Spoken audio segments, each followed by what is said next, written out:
Kaibigan, purihin ang Diyos sapagkat kasama ka namin dito sa programang Oras ng Pag-aaral.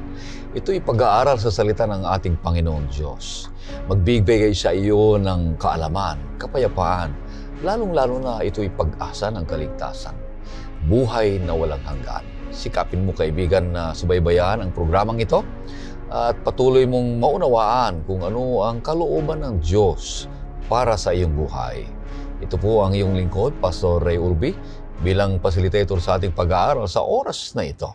Binabati ko lahat ng mga viewers natin mula sa Greenfield, sa may Singapore, sa Pattaya, Thailand, ganun din sa Japan, sa Prince George, sa Denmark, ganun din sa Hong Kong, sa Misamis, sa Birmingham, Mabuhay, San Jose, Batangas City, sa may Antipolo Hills, sa Daet, Caloocan, General Trias, Balabac, Pasig, Pantay, Puerto Digos, Cagayan de Oro, ganun din sa Pampanga, sa Bohol, sa Porac, Calawis, sa Atimonan, ganun din sa Alaminos, sa New Caridad, ganun din sa lahat ng mga hindi ko pa nabanggit, sa Luzon, Visayas at Mindanao at sa buong mundo. Purihin ang Panginoon Diyos, pagpalain ang bawat isa sa inyo. Maraming salamat sa mga masisipag na nagsusulat dyan sa YouTube comment section natin at patuloy na ibinabahagi ang programang ito at dito namin nalalaman dahil binabasa namin yan kung saan nakakarating ang programang ito. Ganon din ang mga ginigiliw nating taga-subaybay sa AWR, lahat ng mga nakikinig dyan ay pagpapalain kayo ng ating Panginoon Diyos. Dalangin namin na kayo ay patuloy na palakasin ng ating Panginoon Diyos.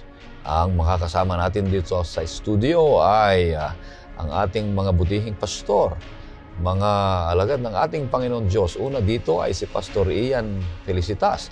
Siya po ang ating bagong Field Secretary for Adventist Identity and Associate in Administration ng Southern Asia Pacific Division. Kumusta kayo, Pastor Ian? Mabuti naman po, Pastor Ray, Pastor Julius, at sa inyo pong lahat mga ginigiliw na taga-subaybay, mga kapatid. Maraming salamat na tayo-tayo pong lahat ay nagsama-sama muli upang pag-aralan ang ating quarterly lesson na ito po'y gabay para maunawaan natin ang Biblia, pero ang Biblia pong batayan ng ating pinag-aaralan. Ganon din. At ang pangalawang mga kasama natin dito ay si Pastor Julius Bermudez. Siya po ang ating Sabbath School and Personal Ministries Director ng Northern Luzon, Philippine Union Mission. Kumusta kayo, Pastor Julius? Napakabuti ng Panginoong Diyos, Pastor Ray at Pastor Ian, dahil muli binigyan tayo ng Panginoong Diyos ng pagkakataon upang pag-aralan ng kanyang mga ginintuang salita. Binabati rin natin ang ating mga taga-subaybay. Kumusta po kayo dyan, mga minamahal na mga kapatid? Sa ating pagpapatuloy, nais kitang aniyahan, kaibigan, sa isang panalangin. O Panginoon Diyos, sa manaming banal, napakabuti niyo sa amin at pinagkaloob niyo ang panahon na ito upang pag-aralan namin ang iyong mga ginintuang salita.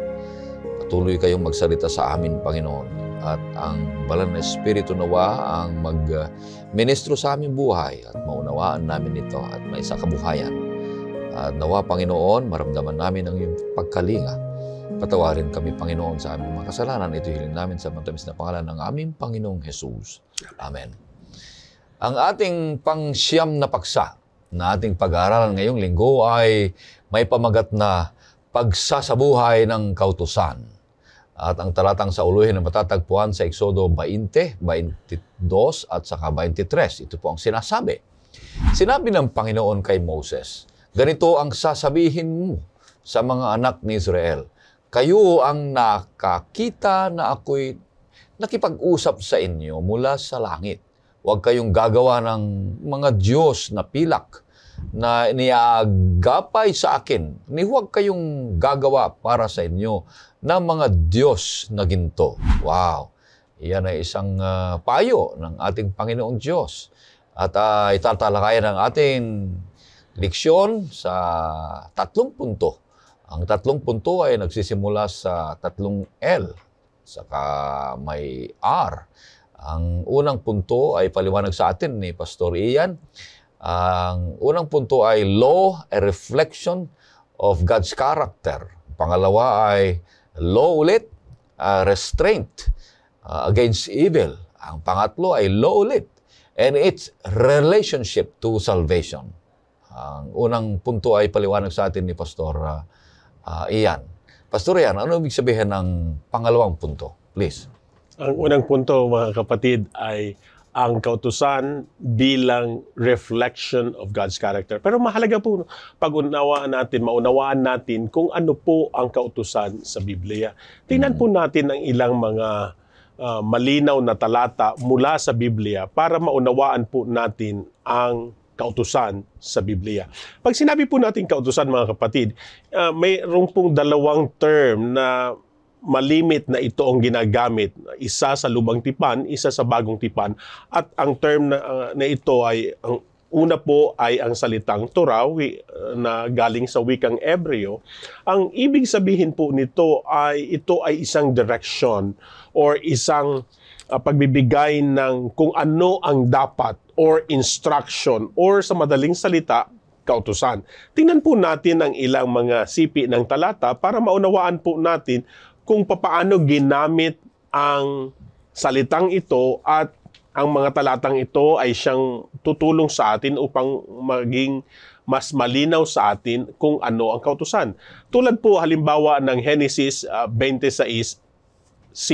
Sapagkat pinakinggan ni Abraham ang aking tinig at sinunod ang aking tagubilin, ang aking mga utos, ang aking mga batas at ang aking mga kautusan. Makikita natin dito na sa paggamit po sa Genesis 26 versikulo 5 na ang kautusan ay mga instructions, mga divine instructions, mga tagubilin ng Diyos na ito'y sinunod ni Abraham at ng marami pang iba. So sa madalit salita, pag sinabing Torah, ito ay nangangahulugang instructions, tagubilin, kautusan. Meron pa pong ilan tulad po ng Exodo 16:4. Nang magkagayoy sinabi ng Panginoon kay Moses, kayo'y aking paulanan ng tinapay mula sa langit. Lalabas at mamumulot ang taong bayan araw-araw ng bahagi sa bawat araw upang aking masubok sila kung sila'y lalakad ayon sa aking kautusan o hindi.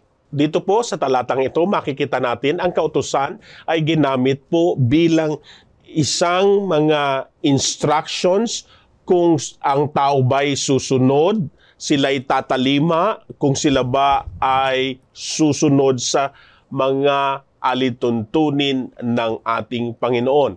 Meron pa pong ilang paggagamit ito sa Lumang Tipan, pero ito po yung ilang main uses ng salitang Torah sa Lumang Tipan. Sa Bagong Tipan po, ang ginamit pong salita ng Torah or yung law is more associated sa salitang nomos.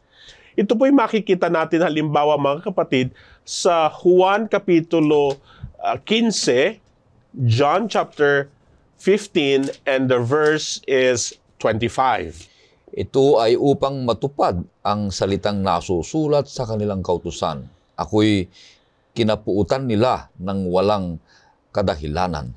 Ang makikita po natin sa John 15:25, this law is a revelation of God's will. Tingnan pa po natin ang Mateo 7:12. Kaya anumang bagay na ibig ninyong gawin sa inyo ng mga tao, gayon ang gawin ninyo sa kanila, sapagkat ito ang kautusan at ang mga propeta. Itong kautusan na ito, mula dito sa Mateo 7:12, ay kautusan na direktang ginagamit yung konteksto ng Lumang Tipan or more of the Pentateuch. Makikita din natin to sa Santiago Kapitulo 2, versikulo 10 hanggang 12, na ang pinapatukoy naman po dito sa Santiago 2:10 hanggang 12 ay ang kautusan o ang 10 utos or ang Dekalogo. Pakibasa po, Pastor. Sapagkat sino mang tumutupad ng buong kautusan, subalit lumalabag sa isa, ay nagkakasala sa lahat. Sapagkat siya na nagsabi, huwag kang mangalunya, ay nagsabi ring huwag kang papatay. Gayong kung ikaw ay hindi nangangalunya, ngunit pumapatay ka, ikaw ay lumalabag sa kautusan. Kaya't magsalita kayo at kumilos na gaya ng mga taong hahatulan sa pamagitan ng kautusan ng kalayaan. So makikita po natin dito na yung kautusan na ito ay hindi lamang yung ilang instructions o kalooban ng Panginoon, kundi ito rin ay ginagamit sa kabuuan ng kautusan ng Diyos o ng 10 utos. May isa pa po ang Gawa 15, versikulo 1. Pastor Urbi? May ilang tao ang dumating mula sa Judea na nagtuturo sa mga kapatid, maliban na kayo tuliin ayon sa kaugalian ni Moses, hindi kayo maliligtas. So dito naman po, yung kaugalian, which is instructions, nomos, ay tumutukoy doon, hindi naman ito doon sa 10 utos or other revelation of God's will, but it pertains to ceremonial or those things which are mga alituntunin, ika nga ni Propeta Moises. Sa madalit salita, mga kapatid, pag tinignan po natin ang kautusan sa Adventist understanding ng kautusan, ito po ay nahahati sa 2 pagkahati. Una, yung pong tinatawag natin non-universal laws. Pag sinabi po nating non-universal laws, ito po yung mga kautusan sa Biblia na mga seremonyal. Ito ay kinakapalooban ng mga utos which are cultic to the people of Israel. And kasama po dito, hindi lang yung ceremonial laws, kasama po dito sa non-universal laws, yung tinatawag po nating civil laws. Ito pong cluster ng mga kautusan na ito po yung tinatawag nating non-universal. Ibig sabihin, may hangganan sila, may katapusan. Pero meron pong kautusan sa Biblia na ang tinatawag po dito, which are the universal laws.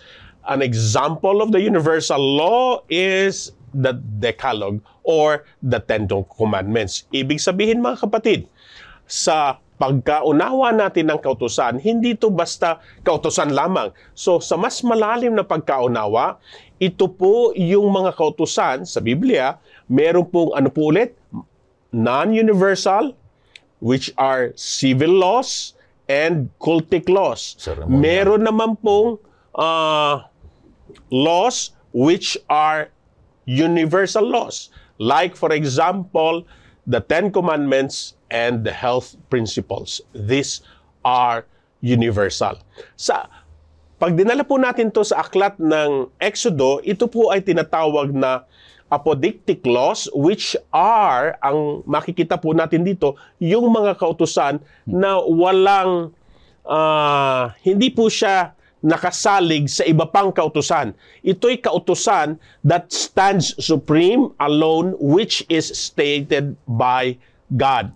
Makikita din po natin sa Exodo na may mga kautusan which are called casuistic laws, which are laws na hindi po ito panglahatan, kundi ito'y binigay ng Panginoon para sa kanyang bayan upang kanilang pagganahin, pairalin ang kaayusan sa kanilang bayan, sa kanilang lipi, sa kanilang kapanahunan. Ito po yung tinatawag nating ceremonial at civil laws. Sana dito po sa simulang ito ay naging malinaw sa atin kung ano ang kautusan. Pastor Ray? Maraming salamat. Ang unang punto ay napakaganda ang paliwanag. May mga binanggit siya na mga malalalim na mga salita. At ito'y maunawaan din ang bawat isa sa atin kung ano ang ibig sabihin niya. Maraming salamat, Pastor, na ang kautusang ito ay nagpapakita na ito yung kalooban ng Panginoon Diyos para sa bawat isa sa atin. Kung galing sa Kanya ito, ay ipinapakita niya lamang kung sino siya sa ating buhay. Na ang Diyos na ito, kung ano yung iniuutos niya sa atin, siya yun. na gusto niyang mangyari sa bawat isa sa atin? Ano, Pastor Julius? Mula sa pag-discuss ni Pastor Ian, Pastor Ray, meron akong napansin na kanyang ginamit na dalawang salita mula sa Hebreo at Griego. Yung Torah at yung Nomos. Na ang ibig sabihin nito ay to provide direction and instruction. Yun yung kanyang binanggit kanina. Na kung saan ang greatest example ng Torah at Nomos ay yung Ten Commandments. Na ito kung minsan ay ginagamit ng iba na sinasabi na wala na ang kautusan. Lipas na. Lipas ng kautusan. Ngunit diniscuss ni Pastor Ian kanina yung pagkakaiba ng kautusan na ito. Na yung ginagamit doon sa aklat ng Exodo na kautusan na ito'y kautusan na nag-re-reflect ng holiness ng ating Panginoong Diyos. Kung sino ang ating Panginoong Diyos. Yun yung pinakita kanina na napansin ko mula sa pag-discuss sa atin ni Pastor Ian. Oo nga, nakita ko rin doon na binanggit niya na mayroong kautusan na lilipas. Mayroon ding magpapatuloy at walang hanggan. Tama, nandyan sa Biblia yan. Mga kapatid, yung lilipas ay yun yung nagtuturo kay Jesus. Na nung namatay si Jesus, lipas na yon. Madalas, sabi na ipako na yon. Madalas po, ang pagkaunawa ng ilang tao at minsan sa loob po ng iglesia, lahat yan seremonyal.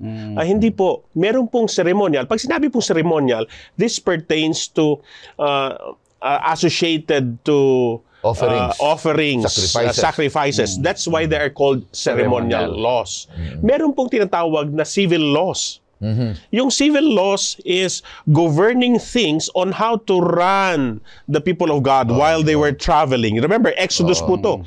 Ito po ay hindi pangmatagalan. Ito ay may hangganan. Ito ay may limitasyon. Hindi po ibig sabihin na ito ay patuloy pa ring binding sa panahon ng mga Kristiyano.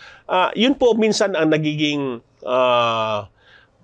hidwang pagtatalo sa mga Kristiyano na akala nila ang lahat ng kautusan ay nalipas na. Maliwanag po sa Biblia, mga kapatid, that the law is a reflection of who God is. Tingnan po natin ang isang tala mula sa awit 102. Psalm 102 verse 25 to 27. Nang una, ang saligan ng lupa ay iyong inilagay at ang kalangitan ay gawa ng iyong mga kamay. Ikaw ay nananatili, ngunit sila ay mawawala. Parang kasuutan silang lahat ay mawawala. Pinapalitan mo sila na gaya ng kasuutan at sila'y mapapalitan. So, kung papansinin natin dito, mga kapatid, itinuturo po ng awit na God is forever. Kaya nga sa Hebreo 13:8, ang ating Panginoong Jesus is the same yesterday, today, and forever. Or sa mga hinaharap. Kaya nga't pagbabasahin po natin ang awit, paglingkod po natin itong talatang ito, mga kapatid. Psalm 19 verse 7 and 8. Pastor? Ang kautusan ng Panginoon ay sakdal na nagpapanauli ng kaluluwa. Ang patutuo ng Panginoon ay tiyak na nagpapatalino sa kulang sa kaalaman. So makikita natin dito, mga kapatid, the law of God is perfect. The commandment of the Lord is pure. Even when we look at it, it resembles of who God is. Banal ang Diyos, perpekto ang Diyos. So ang kanyang kautusan, which is the Ten Commandments, which is a reflection of who He is. Sana ito po ay naging malinaw sa ating mga kapatid. Kaya po sa ating sinasabi, the law is a reflection of the character of God. Because the law will never be contrary to the lawgiver. Hindi po pwedeng ang kautusan ng Diyos ay kontra o hilis kung sino ang Diyos. Kailangan po kung sino ang Diyos, ang kanyang kautusan ay magpapakita at ipinapakita kung sino ang may akda ng kautusang ito. Napakaganda na maunawaan natin ng tama ang ibig sabihin ng kautusan. At patuloy tayo na mag-aaral nito, ipapaliwanag sa atin ni Pastor yung pangalawang punto. The law o yung kautusan ay a restraint against evil. Pastor, Okay. ibig sabihin nito? Napakaganda itong ating bawat punto na ating pinapag-aralan, Pastor Ray at Pastor Ian. Itong pangalawa ay law, a restraint against evil. Ito'y ang kautusan ay binigay upang hadlangan tayo sa paggawa ng mga kasamaan. Ito yung binabanggit dito sa ating leksyon. Kasi dito sa ating mundo na ginagalawan, in a fallen world, kung ating titingnan, yung kautusan ay nagsisilbi upang hadlangan tayo sa paggawa ng mga kasamaan. So, ever since sa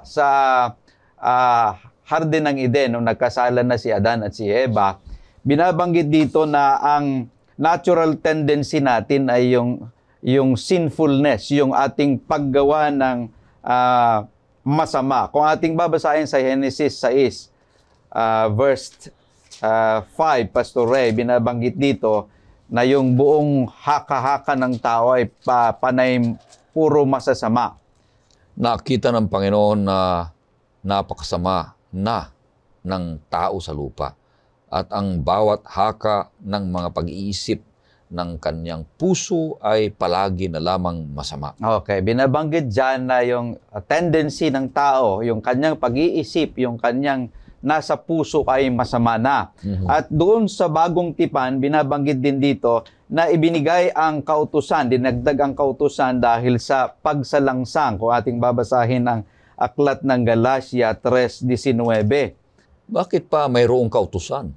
Ito ay idinagdag dahil sa mga paglabag hanggang sa dumating ang binhi na siyang pinangakuan at ito'y ibinigay sa pamamagitan ng mga anghel sa kamay ng isang tagapamagitan. Okay. So, idinagdag ang kautusan dahil sa pagsalangsang. Yan ang binabanggit na sa talata ni Apostol Pablo. At dinagdagan pa sa unang Timoteo 1:9 na ang kautusan ay ginawa hindi para sa mga righteous na tao, kundi sa mga makasalanan. Unang Timoteo 1:9. Ito ay nangahulugang naunawaan na ang kautusan ay hindi ginawa para sa taong matuwid, kundi para sa mga walang kinikilalang batas at mapaghimagsik para sa masasama at mga makasalanan para sa mga hindi banal at lapastangan para sa mga pumapatay sa ama at sa ina para sa mga mamamatay tao. So, anong ibig sabihin nun, Pastor Ray? Bakit ibinigay ang kautusan? Binigay ang pakautusang ito to address and hold in check our sinful behavior.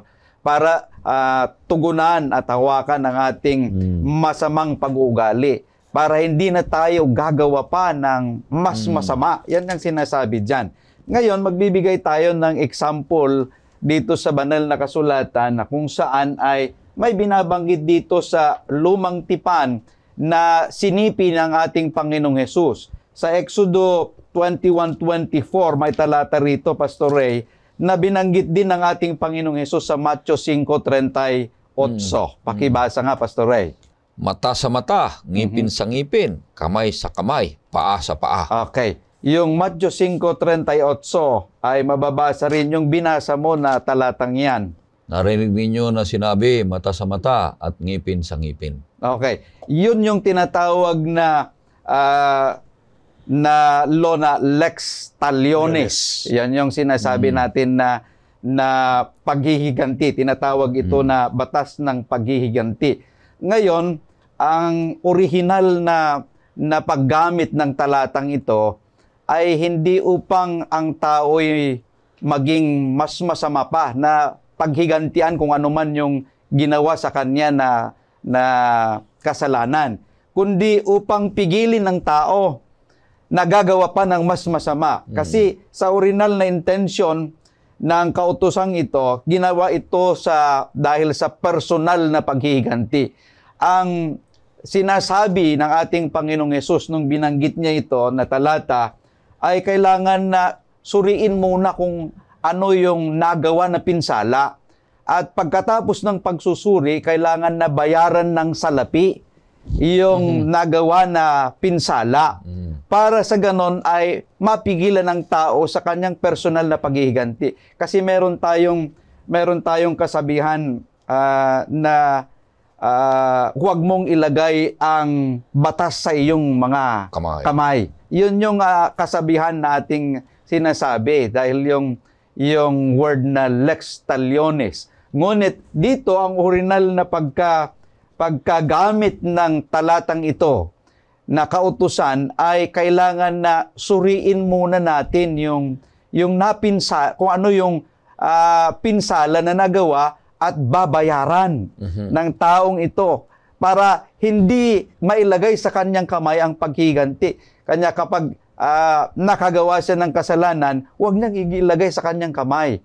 Kundi merong batas na kailangan na magsuri kung ano man yung nagawang pinsala at babayaran ng taong nagkasalang ito. So, si Jesucristo mismo ay binabanggit niya kung paano tayo babalik doon sa original na intensyon ng talatang ito. Kahit dahil sa pagkarinig pa lang natin na mata sa mata. Ang ibig sabihin, kung may sumuntok sa'yo, suntukin mo rin. Di ba? Ganon yung kaugalian ng tao. Oo, pero ang ating Panginoong Hesus, dito, yung original na paggamit na sinasabi dito, yung motibo sa likod nito ay yung magdala ng katarungan at pagkakasundo ng magkaaway na grupo. Yun yung layunin ng talatang ito para manumbalik ang kapayapaan. Kanya nga't yung law na sinasabi rito ay ito yung panangga upang pigilan tayo na gumawa pa ng mas lalong masama. Yun yung sinasabi ng ating talata na sinasabi. Tama. Kaya malaking bagay ang pagbibigay sa atin ng Panginoong Diyos, itong kautusan na ito. Na hindi lang yung unang punto natin na naipakilala na ito'y isang reflection ng kanyang kalooban at nakita natin ang paano ang dalawang kautusan na ito, yung moral at saka yung seremonya. Ang pangalawang punto ay napakaganda upang pigilan tayo sa paggawa ng masama. Kung nakagawa man tayo ng masama, ay susuriin yung mga nagawa at ikaw mismo magbabayad. Ngunit tayo, maraming salamat sa Panginoon Diyos, napakasama natin, nakagawa tayo ng mga kasalanan, ang Panginoon Diyos ay patawarin tayo at magbago ang bawat isa sa atin. Ang isang maganda dun sa highlight po ni Pastor Bermudez tungkol sa kautusan, it points to the God who teaches. Ito yung konsepto ng ating leksyon ngayon na ipinapakita niya kung papaano dapat mamuhay ang bayan ng Diyos. Bagamat parang medyo komplikado po siguro sa atin ngayon na inuunawa. Tandaan po natin, this is in the context of the covenant. Part of the covenant, yung pag sinabi po nating covenant, ito'y parang treaty. Ang isang part po nito, may preamble yan, may stipulations. Doon sa stipulations, ito yung mga requirements. And doon sa mga hinihiling ng Diyos ay yung kautusan. At doon sa kautusan, part of the covenant which is said in the structure of Exodus ay yung kautusan na hindi mapapawi, which is the Decalogue. At kasama doon, yung ding kautusan kung papaano mamuhay ang bayan ng Diyos sa kanilang konteksto nung panahong iyon. Kaya nga, ang pinawalang bisa ng cross ay yung mga non-universal laws such as the ceremonial law and the civil laws. Pero kanina po binigyan tayo ng example ni Pastor Jules kung papaano gamitin yung mga kautusan na yon sa konteksto nila upang mabuhay sila, pero ito po ay mas pinakita ni Jesus. Mas nilawlawag sa Ilocano, pinaliwanag. mas pinakita ng Diyos kung ano yung tunay sa Mas klaro yan. doon sa chapter 5 ng Mateo, when Jesus fulfilled the law, one of the translations there is pleroo, which is to magnify the law. So ibig sabihin, mas nililinaw ng Diyos kung paano niya gusto tayong mamuhay sa pamagitan ng mga kautosang ito. So, anong ganda kung tayo din ay mamumuhay batay sa itinuturo ng Diyos kasama ng 10 utos Amen. at ng ibang prinsipyo ng Biblia. Kaya nga't mabuti itong kautusan na ito na ipinakita ng Panginoon Diyos na ito, pag sinunod mo ito, ganito ang mangyari sa iyo. Pag hindi mo sinunod ito, ganito rin ang mangyari sa iyo. Kaya yung tao, makikita niya kung anong mangyayari sa kanya sa mga susunod na mga araw o kaya ang resulta kung ano yung dapat niyang gawin para ito ay mas mabuti para sa kanya. Mabuti yun sa akin. Kung itong gawin mo, itong mangyayari sa iyo, adi alam ko kung dapat mo ang gawin. Pag sinunod natin yan ay mabuti. Inililihis tayo sa paggawa ng masasama. Ngunit patuloy pa rin ng mga tao, minsan ay gumagawa sa atin ng mga masasama. Minsan ay meron tayong babala o kaya sinabi ng Panginoon Diyos, anong gagawin mo sa taong patuloy na gumagawa ng masama sa iyo? Sabi dito na may nabasa ako dito. Sa Roma 12:21, anong sabi niya? Huwag kang padaig sa masama, kundi daigin mo ng mabuti ang masama. So kung laging masama ang nangyayari o ginagawa sa iyo, gumawa ka pa rin na mabuti. Huwag nang sinabi mo kanina na kung sinapak ka, sapakin mo rin.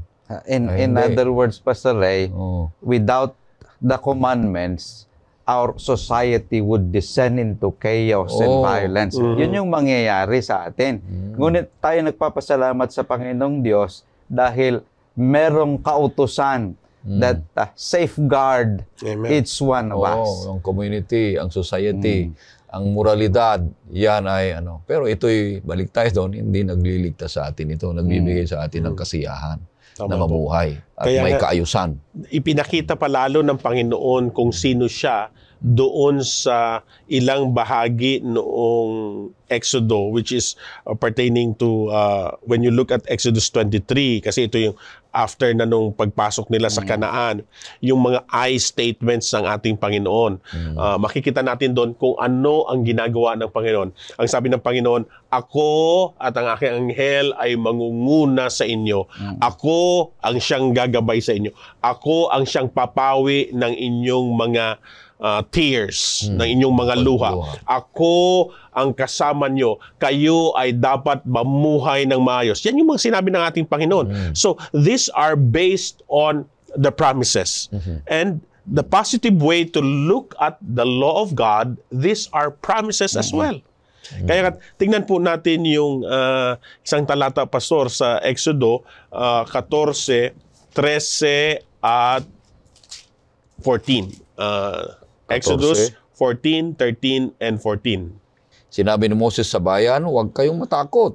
Magpakatatag kayo at masdan ninyo ang pagliligtas ng Panginoon na kanyang gagawin sa inyo ngayon, sapagkat ang mga Ehipsyo na inyong nakikita ngayon ay hindi na ninyo muling makita kailanman. Ipaglalaban kayo ng Panginoon at ang dapat lamang ninyong gawin ay manahimik. Yun po, mahalaga po yung concept ng yung to be silent, to be quiet. Alam niyo po ba, mga kapatid, medyo baka magulat po kayo, wala pong direct word sa Old Testament which is obey. Ang ginagamit po ng konsepto sa Old Testament which is obey is the word Shema, hear, to be quiet, to listen to the Lord. Because when we listen, we obey. So, when we listen to God's commandments, we are actually obeying it because we heed God's commandment. Isa pong napakaganda nito, tagpo nito sa Exodo, mga kapatid. Makikita po natin yung excitement, yung thrilling scenes ng Exodo. Doon pa lang doon katulad po ng example na yon, yung Exodus 14. Ang sabi ng Panginoon, just be calm. Just be quiet. And see what the Lord will do. Ibig sabihin, God fulfills His promise. You need to obey the Lord and He will fulfill His saving act. Ito po yung napakagandang dala ng ating Panginoon sa atin ngayon. Yan. Ang pangalawang punto. Napakaraming paliwanag na. Ang pangatlo ay law and its relationship to salvation. Yan ay magandang punto ito. Pastor Ian, ipaliwanag mo ito kung ano ibig sabihin. Maganda pong simulaan natin sa salita ng Diyos. Basahin po natin mga kapatid ang nasa tala ng Efeso, Kapitulo 2. Simulaan po natin sa versikulo 8, 9, at 10. Pastor, pwede pong pakibasa? Sapagkat sa biyaya kayo naligtas sa magitan ng pananampalataya at ito'y hindi sa magitan ng iyong sarili. Ito'y kaloob ng Diyos. Tingnan po natin doon. Bago nyo iputuloy pa sa yung verse 9. Balikan po natin yung Exodus din mga kapatid. Diba, ang bayan ng Diyos ay nasa Ehipsyo. Gusto ng Diyos na iligtas niya ang kanyang bayan. The people were crying, where is God? What's happening? But God saved them out of His loving kindness. Ipinakita niya doon pa lang sa Kamadrona. Yun po yung mga konsepto ng makita natin sa Exodus. Who God is being revealed in the book of Exodus. So, pag binasa po natin nga itong talata na nasa Efeso, this is, hindi po ibig sabihin tumalon tayo. We're just simply explaining who God is, what is He doing. Ngayon, ang sabi po ng Efeso, Kapitulo 2, versikulo 8, kaya nga tayo nangaligtas, hindi sa pamagitan ng ating mga gawa, kundi sa pamagitan ng biyaya ng ating Panginoon. Hindi sa pamagitan ng ating mga nagawa, kundi ito'y kaloob ng Diyos sa atin. Versikulo 9, Pastor, pakipaglingkod po. Hindi sa pamagitan ng mga gawa upang ang sino man ay huwag magmalaki. Alam niyo po, kung tayo'y naliligtas ng ating mga gawa, tayo'y magpapayabangan, garbohan ng ating mga kabutihan. Ang natupad ko, 10. Ikaw, Pastor, ilan? 9? 9.9? Hindi ka maligtas. Ganun. Pastor Julius, 11 ang nagawa niya. So, mayayabangan tayo. Pero alam mo sabi ng Panginoon, mga kapatid, it's not of this. Bakit po? Tingnan po natin ang verse 10. Sapagkat tayo'y kanyang pinakamahusay na gawa na nilalang kay Kristo Jesus para sa mabubuting gawa na inihanda ng Diyos ng una pa upang siya nating lakaran. Makikita po natin kung saan ang mabubuting gawa. Ito ngayon ay resulta ng ating pagkaligtas. Niligtas tayo sa biyaya, hindi sa ating sarili. Kaya nga tayo ngayon ay mga workmanship. Nilalang tayo ng Diyos para sa mabuting gawa. Bakit mga kapatid? Kung babalikan niyo po yung versikulo 1 ng Efeso Kapitulo 2, ang sabi po dito, as for you, you were dead in your transgression and sin. Hindi po natin kayang buhayin ang ating sarili. Sa ganang akin, hindi ko rin po kayang iligtas ang aking sarili. Pero purihin ng Panginoon, merong tagapagligtas sa akin, sa lahat sa atin, at ang tagapagligtas na ito ay hindi ang kautusan. Ito ang ating Panginoong Jesus. Ito rin po yung itinuturo sa Exodo na ginamit ng Panginoon ang karakter ni Moses upang ituro ito sa ating Mesiyas na darating.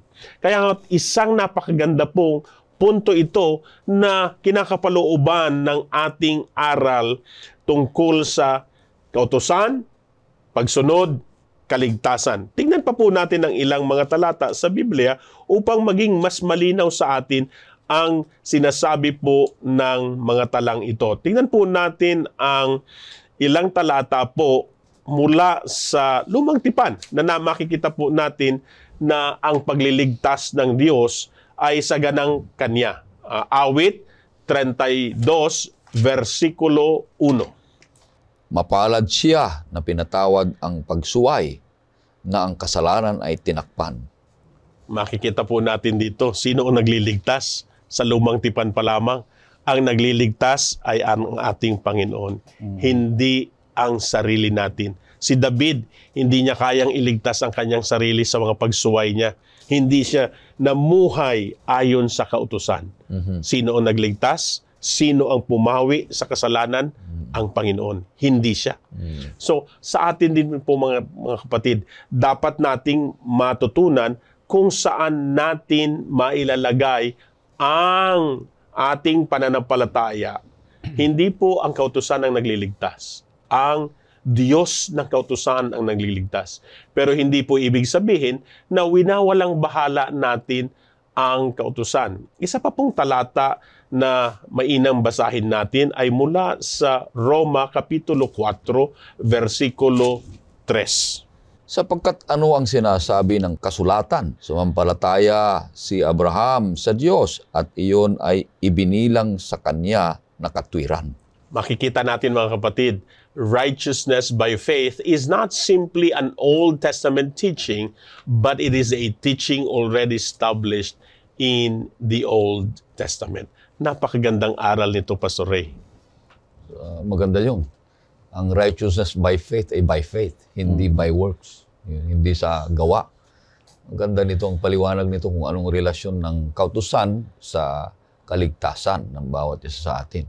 Kung ang 10 utos na tinutukoy natin ay patuloy na umiiral, ito ay nagmula pa noon pa, tapos dumating ang seremonya. Hindi nagsabay yun. Ano, Pastor? Nauna ang 10 utos para kung sino man ang taong mga lumawag dito, gumawa ng Panginoon Diyos ng mga seremonya para maibsan. May sagot doon sa kautusan. At noong dumating na si Jesus, nawala na yon. Patuloy pa rin ang 10 utos. Kaya ang tanong naman ay, kung ang 10 utos ay hindi pala nagliligtas, wag nang tuparin. Hindi naman po aral ng Biblia yun. Ang sabi po ni Pablo ay, God forbid, but we establish the law. So, ibig sabihin mga kapatid, makikita lang po natin dito na ang leksyon natin ngayon, the 9th lesson, nagtuturo siya how to live according to the law, which is actually how to live according to what God teaches. Hindi lang Diyos ng pag-ibig ang Diyos din ay tagapagligtas, pero dito makikita din natin, ang Diyos din pala ay tagapagturo kung papaano tayo mamuhay ng may kaayusan, may kabanalan, at merong patotoo na tayo'y naligtas ng Diyos na ito. Napakaganda, Pastor Ray, ang sinasabi ni Pastor Ian kanina, na kung babalikan natin yung Exodus, kung paano niligtas ng Panginoong Diyos ang kanyang mga anak mula sa pagkaalipin na patungo doon sa Land of Promise. Makikita natin bawat yugto ng kanilang paglalakbay, hindi nila talaga mailigtas yung kanilang sarili, kundi nariyan ang Panginoong Diyos na nagbibigay ng kaligtasan. Ngunit kung minsan ay nakikita ng tao sa panahon ng danger, yung kanilang kanilang inuuna na akala nila ay makaya nilang iligtas ang kanilang sarili. Nakakalimutan nilang Panginoong Diyos. Kanya, bago binigay yung kautusan, babalik tayo mula doon sa Exodus chapter 20 verse 2 kanina, ipinakita na naman ng Diyos kung ano ang kanyang ginawa sa kanila na pagliligtas. Kanya, ang relasyon nito bilang isang redeemed people, bilang isang tinubos ng Diyos, na bayan ng Diyos, kailangan natin na tignan ang kautusan na hindi natin kayang gawin ito kung walang biyaya ng ating Panginoon. So, while salvation is by grace, the law helps us or guides us to do God's will. Amen. Yun yung nakita ko na binanggit kanina ni Pastor. Balik tayo doon sa mag-asawa. Diba? Mag-asawa. Pero naman mag-asawa ito, Pastor. Patuloy yan eh. Yung mag-asawa, para patuloy silang nag-iibigan at maayos at mapayapa at masaya, mayroon silang sundin na kautusan na alituntunin para magpatuloy sila. Eh kung lumabag yung isa, wala, magkasangga o kaya magkaaway. Ganon din tayo sa Panginoon Diyos. Meron na tayong biyaya na tinanggap, niligtas na tayo, pinatawad na tayo ng Panginoon Diyos, binigyan na tayo ng isa pang pamamaraan. O yun, sumunod na tayo sa kanyang kautusan para tayo ay patuloy na may kapayapaan. Pero hindi yun ay nagliligtas sa atin. Yun ay nagbibigay din sa atin ng direksyon na kapayapaan na patuloy na mayroong kaayusan sa ating buhay. Kaya kahit saan ka pumunta, mayroong kautusan para magkaroon ng kaayusan. Ganon din sa langit. May kaayusan, kaya may kautusan. Bakit? Ang Diyos ay nagmamahal. Kasi yung pagmamahal na walang kautusan ay chaos yan. Sabi mo, pababa. Dahil gustong gawin ang gustong gawin. Yan ang style ni Satanas eh. Yun ang lagi kong sinasabi, Pastor Ian eh. Walang may gustong sumunod sa kaaway. Pero ang style, ang gusto niya, ay gawin niya lang, sabi niya sa iyo, basta gawin mo yung gusto mo, okay na yun sa akin. Sabi ng kaaway. Kasi pag ginawa na natin yung gusto natin, kalooban natin, laging lihis. Laging masama ang kalooban o gusto natin. Pero pag sinunod natin ang kalooban ng Panginoon Diyos, kagaya ni San Pablo na sabi niya, hindi ako nabubuhay sa akin, kundi nabubuhay sino? Si Kristo, ang Panginoon. So, kung si Kristo ang nabubuhay sa iyo, hindi na ikaw ang nabubuhay sa sarili mo. Si Kristo na ang nagdidesisyon. Si Kristo na ang nasusunod sa buhay mo.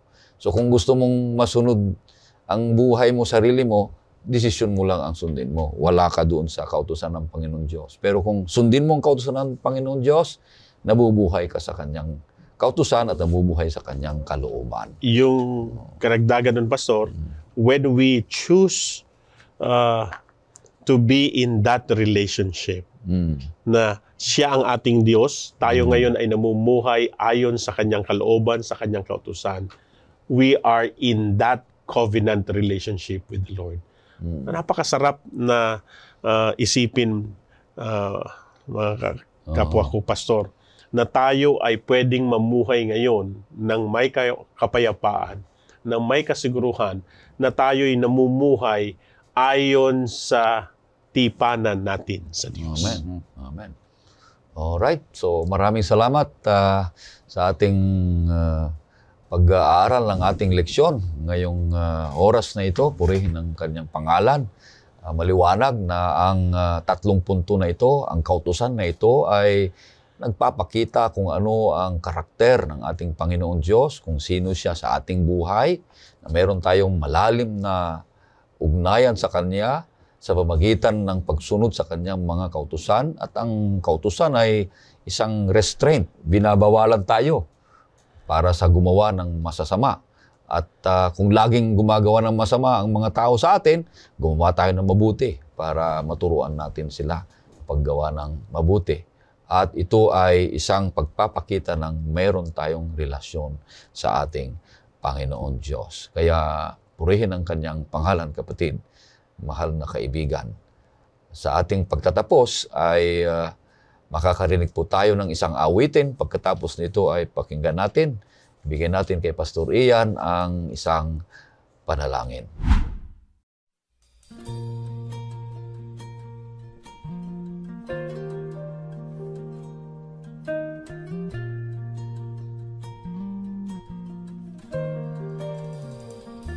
Dahil mayroong pinaghadakilang saserdote doon sa langit, ang ministeryo niya sa santuaryo, nagawa ng Diyos at di ng tao. Doon sa tabing ng kabanat-banalan, mahabaging pagdilitis ang liligtas sa sangkatauhan. Dahil tayo ay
pagbalik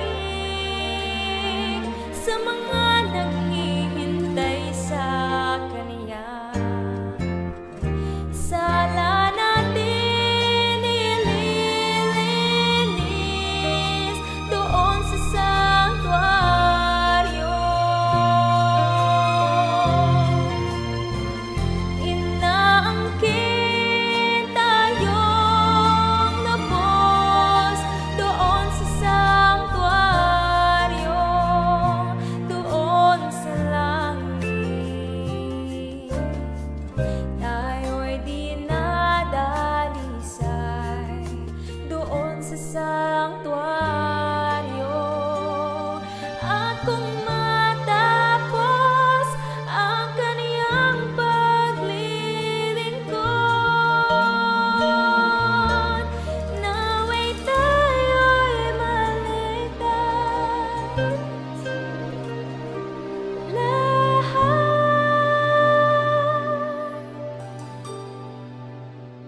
Sala natin ililinis doon sa sanktuaryo.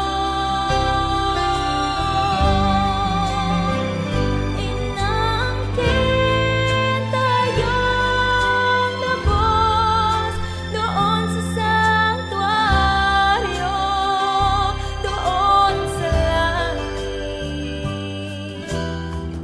Tayo'y dinadalisay doon sa sanktuaryo,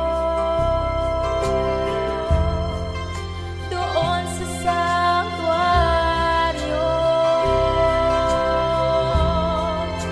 doon sa sanktuaryo.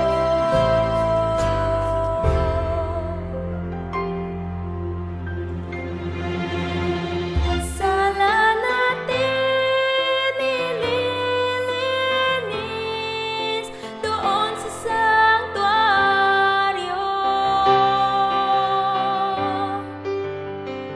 Inaangkin tayong lubos doon sa sanktuaryo, doon sa langit.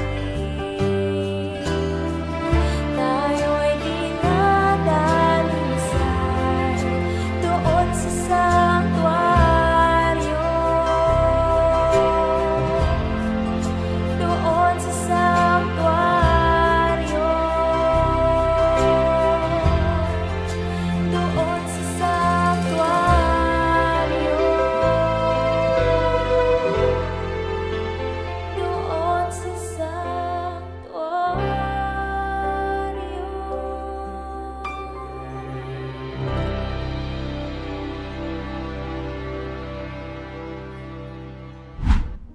Okay, Pastor Ian. Manalangin po tayo.